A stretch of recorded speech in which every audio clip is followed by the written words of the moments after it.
नमस्कार दोस्तों, जय माता दी। कैसे हैं आप सब? आशा करती हूँ आप सब बहुत बहुत खुश, स्वस्थ और मस्त होंगे। तो आज मैं लेके आई हूँ विजया एकादशी के बारे में कुछ जानकारियाँ कि विजया एकादशी कब पड़ने वाला है, क्या तिथि है, शुभ मुहूर्त क्या है, पूजा पाठ करने की इसकी क्या विधि है, विधान है, इन सब की जानकारी के बारे में बात करेंगे। तो 24 फरवरी को पड़ने वाला है विजया एकादशी।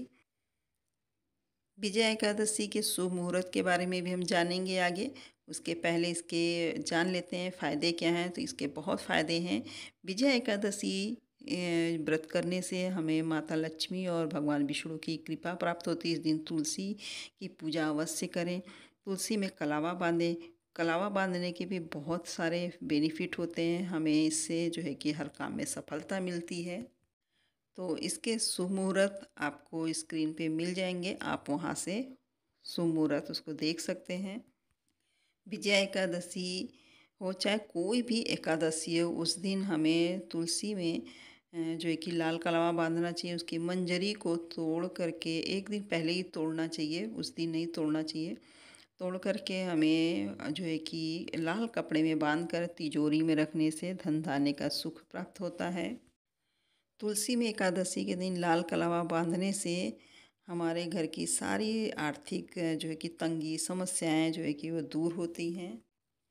दाम्पत्य जीवन सुखमय हो, इसके लिए कच्चा दूध हमें तुलसी में ज़रूर अर्पित करनी चाहिए एकादशी के दिन। वैसे तो एकादशी विजय एकादशी के दिन जो होती है इतना शुभ होता है, वो पूरा दिन ही शुभ होता है। उसमें कोई शुभ मुहूर्त देखने को ही नहीं होता है। लेकिन फिर भी अगर आप शुभ मुहूर्त देखना चाहते हैं, सुबह ब्रह्म मुहूर्त वाला ही पूजा करें, ब्रह्म मुहूर्त में ही पूजा कर लें, जो सुबह 5:11 से 6:01 तक है। और उसके बाद अभिजीत मुहूर्त भी शुभ होता है, उसमें करें। वैसे तो शाम 7 बजे तक इसका मुहूर्त है, स्क्रीन पे है, आप देख सकते हैं। वहाँ से सारा मुहूर्त शुभ जो है नोट डाउन कर सकते हैं।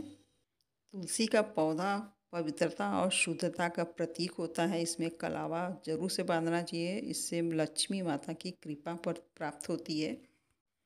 24 फरवरी 2025 को विजय एकादशी का व्रत रखा जाएगा।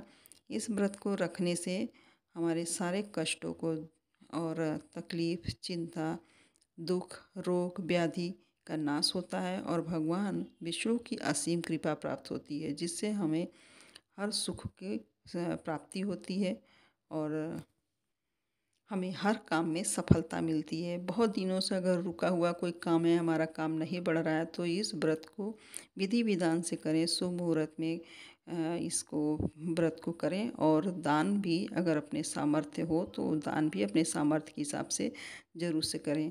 इससे भगवान विष्णु और माता लक्ष्मी की कृपा प्राप्त होती है और हमें हर काम में सफलता मिलती है और हम सफलता की ओर बढ़ते हैं। हमारे सारे कष्ट, तकलीफ, चिंता भी हमारे भगवान श्री हरि विष्णु से आप प्रार्थना करें कि कष्टों को दूर करें। ऐसा मानते हुए, ऐसा संकल्प लेते हुए आप विधि विधान से पूजा करें। साथ में हमें इस बात का भी ध्यान रखना चाहिए कि हमें इस दिन क्या नहीं करना चाहिए। इस दिन चावल, उड़द दाल, गाजर और पालक का सेवन करने से बचना चाहिए। मसूर दाल का भी नहीं सेवन करना चाहिए, उड़द दाल का भी, चना दाल। और किसी को तकलीफ़ न दें, किसी को कष्ट न पहुंचाएं, इस बात की ध्यान रखें। किसी के भावनाओं को हम ठेस न पहुंचाएं, ऐसा कोई बात न कहें जिससे किसी को तकलीफ़ हो। एकादशी के दिन तुलसी भी नहीं तोड़नी चाहिए और तुलसी को जल भी नहीं देना चाहिए, क्योंकि इसी दिन कहते हैं कि भगवान विष्णु और माता लक्ष्मी एक साथ होते हैं और साथ में माता लक्ष्मी जो कि नीराजल व्रत भगवान विष्णु के लिए रखती हैं। साथ में इनका इस दिन विवाह भी हुआ रहता है, इसलिए हमें तुलसी नहीं तोड़नी चाहिए, ना ही जल देनी चाहिए। इसी दिन का विवाह होने की वजह से इसमें कलावा जरूर से उस दिन बांधें, लाल कपड़ा जरूर से उनको पहनाएं या चुंदरी पहनाएं और लाल कपड़े में उनका मंजरी जो है कि हमें अगले दिन या तो तोड़ के रखें या तो पहले से ही तोड़ करके उस दिन बांध करके अपने तिजोरी में ज़रूर से रखें। इससे धन धान्य के जो है कि हमारे घर में वर्षा होती है, या ये कह लें धन धान्य की कमी नहीं होती है और हमारा घर सुखी और खुशमय होता है। यदि एकादशी शुक्र या बृहस्पतिवार को पड़ती है तो उस दिन हमें जो है कि कलावा ज़रूर से बांधना चाहिए। उस दिन सबसे शुभ मुहूर्त होता है कलावा बांधने का।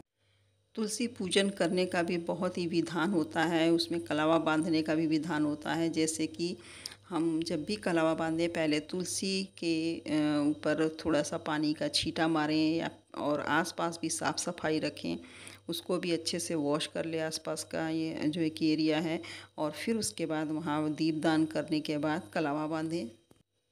तुलसी के आसपास कभी भी चप्पल जूता या फिर पानी से भरा हुआ घड़ा भी हमें नहीं रखना चाहिए। कोई भी बर्तन में पानी भर के नहीं रखना चाहिए, वहाँ जूठे नहीं रखें, क्योंकि माता लक्ष्मी जो है कि तुलसी में वास करती हैं। इसलिए हर घर में तुलसी ज़रूर होना चाहिए। और तुलसी से जो है कि हमारे आसपास का वातावरण भी शुद्ध होता है। इसमें नकारात्मकता को सोखने की शक्ति होती है तुलसी में। और मंत्रों का जरूर से हमें जाप करना चाहिए। कोई भी मंत्र लक्ष्मी का या विष्णु भगवान का मंत्र हमें जरूर से वहाँ पर जाप करना चाहिए। ओम नमो भगवते वासुदेवाय नमो नमः, इस मंत्र का तो ज़रूर से जाप करना चाहिए। विष्णु प्रियाय नमो नमः, इस तरीके के मंत्र हैं। आप एक मंत्र कोई भी हो जो उनको उनके सामने जो है कि दीपदान करने के बाद, दीपक जलाने के बाद, कलावा बांधने के बाद, लाल कपड़ा पहनाएं या चुंदरी पहनाने के बाद मंत्र जपें और वहाँ परिक्रमा जरूर से करना चाहिए। 7, 9 या 11 परिक्रमा करें और मंत्र को भी जरूर से जपें। इस दिन दान भी ज़रूर से करना चाहिए। मतलब क्या नहीं करना चाहिए तो हमने देख लिया, लेकिन अभी क्या नहीं करना चाहिए ये भी हम क्या करना चाहिए ये भी हमें जानना ज़रूरी है।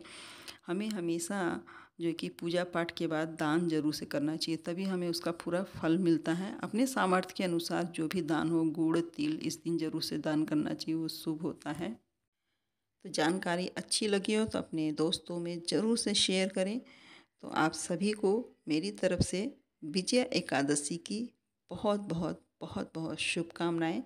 तो मिलते हैं ऐसी किसी न्यू जानकारी के साथ, तब तक के लिए जय माता दी।